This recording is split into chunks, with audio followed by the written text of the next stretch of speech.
So if you know how much I love heirloom onions, you'll know how excited I was when I got this package in the mail yesterday.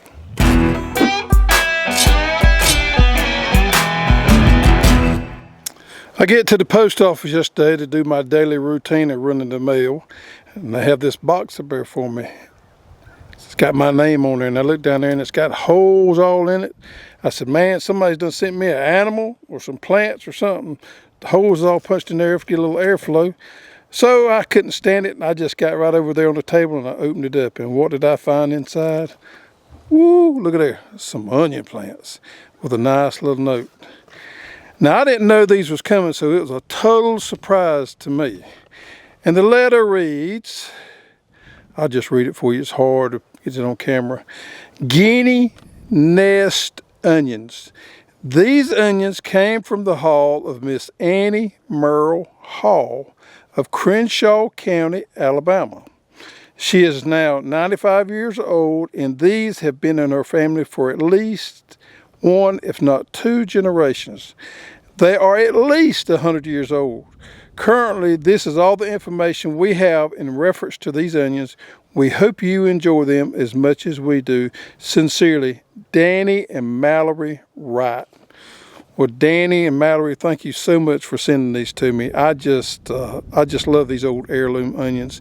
It's so interesting to me because these things, what I have found, are normally different regions have their own little onion that's an heirloom onion. Here in the South, Georgia, we have a different onion that I did a video on earlier that we call it a nesting, multiplying onion, nesting onion, but there goes my paper. But it's totally different from this onion right here. Now, before everybody gets all worked up, this is not your Egyptian walking onion. This is not a potato onion. This is not a shallot. This is a multiplying onion. And look at there. I tore some of them apart yesterday, but you can still, there's a good clump of them. Let's see if I can get it right there. There's a good clump of them right there, and they just simply multiply right there, and then you kind of tear them apart and plant them. Now, I called the folks this morning because I needed a little more information because there's nothing on the internet about these onions. And I talked to them, and they said the way they grow them is they grow in the beds, and some people around there will pull them up and bust them apart, as you can see right there. There's one right there that needs to be took apart. They'll take them apart and replant them every year, or some people just simply leave them growing in the ground all the time and go out there and pull them up as they want them. He said they love to eat them in hamburger steak dishes and such as that. Said they really enjoyed them. These onions, as I've said before, is the perfect homestead onion to grow because they are, once you get them established, you always got your root stock. You never need to buy them again, and you can keep these in your family forever. So it's not something you have to spend money on every year, and it takes care of itself. They multiply. Now, what's different from this onion and the one that we have in my area is the one that I have in my area actually grows in clusters. This grows in a clump, so the clump just keeps getting bigger and bigger and bigger, where our nest of multiplying onion grows in clusters, and the clusters kind of multiply on there. I'll show you in a minute. I got mine planted. So let's walk out to the garden. This year I'm doing some onion trials because I just absolutely love growing onions. So I got 3 rows planted of the nesting or multiplying onions that we grow in our area that I'm familiar with. You can see there, these rows are about 50 foot long. I got them placed, I don't know, maybe 4 or 5 inches apart, which I think is perfect. We got a good rain yesterday, so I probably need to get in here and get the wheel hoe after them again. So I got 3 rows of these. I'm growing these out for seed stock because I know this is a great onion. Now, I want to be able to offer these in the near future as sets on our website. Of course, I got a row of shallots. Excuse me, that's elephant garlic. Then I got a row of shallots that start to come up just a little bit.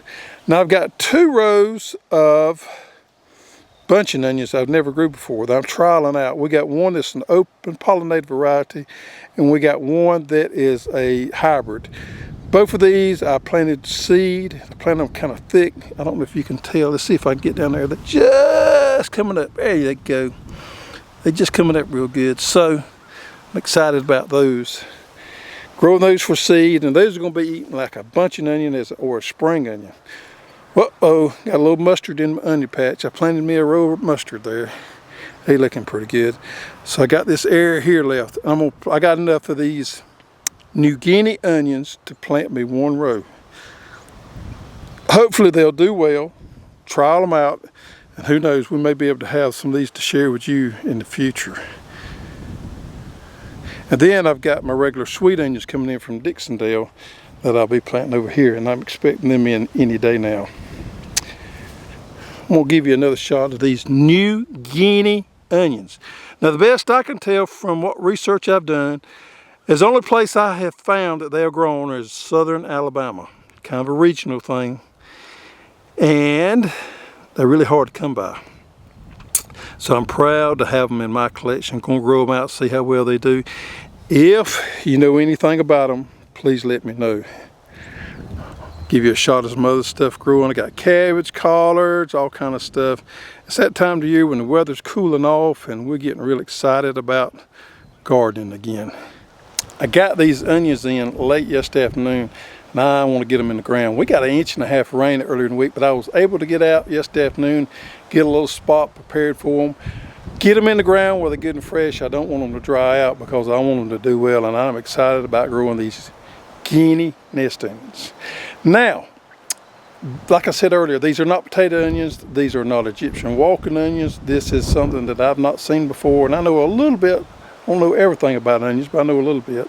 It's not an onion that I have ever seen in our area here in South Georgia. If you have anything that you can help us with on this variety, please comment below, let us know. Call us, post on our Facebook page or wherever. Or if you have a variety that you've grown in your family forever, by all means let us know. Thanks for watching. Have a good day.